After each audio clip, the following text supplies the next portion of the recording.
n'ụbọchị nke iri n'ime ọnwa Nọvemba 2025 wee bịa ụbọchị Mọnde bịa ụbọchị a ga-azụ ahịa orie n'ụzọ ahịa na-anaghị n'azụ n'ala Igbo.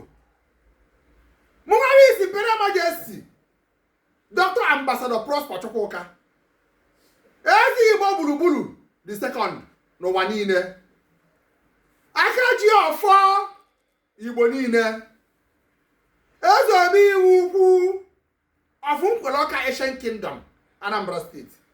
Na gọpụ ọjị n'ụtụtụ wee na-ayọghị ayọ Chukwu abịa ma ka ịgbalị ụmụ ndị Igbo ogige ebe a na-arụ ọrụ, ogige ebe a na-azụ ahịa, ogige na ezinụlọ dị iche iche. Anya ajọ mmụọ arafu ndị Igbo, anya ajọ mmadụ arafu ndị Igbo. Gị nwewe onye Igbo ebe ọhụrụ na ị nọ, mi nọ Naịjirịa, mi nọ n'obodo oyibo, ana m agbanwe ogige dị egwu n'ime ndụ wee na-ekwu na ọ ga-adụrụ na mma n'ụwa. Ọ bụrụ na mba ji ilu oyi nọ n'ụwa, ihe egwuchechie o nwere ka ajọ mmụọ ma ọ ajọ mmadụ ilu okenye. Ebele Eze Omeiheukwu na-eme n'ime ndụ n'ụtụtụ. Anyị wee na-ekwu na ka anyị gwara ya ka ọ lee ise.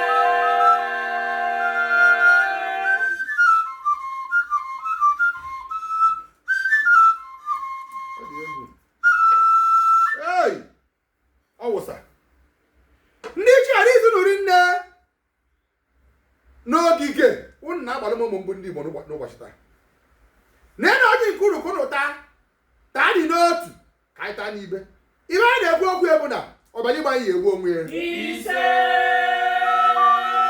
Ka anyị na-enye unu ọjị, ka anyị na-enye unu mmịa n'aha ndị Igbo niile nọ n'ebe eruwa chọtọrọ wee na-ekwuru ya atụrụ anyị na mma n'ụtụtụ, ehihie na abalị. Eji m ụfọdụ ile ndị wee bụrụ Akajiofo Igbo niile wee na-ekwu na ekpere niile anyị kpee n'ụbọchị taa, na ayọ onye na-ayọ n'ụbọchị taa, na okwu ị na-ekwu n'ụbọchị taa na ọ ga-abịa na mmezu. Anyị wee na-ekwu na ka anyị gwara ya ka ọ na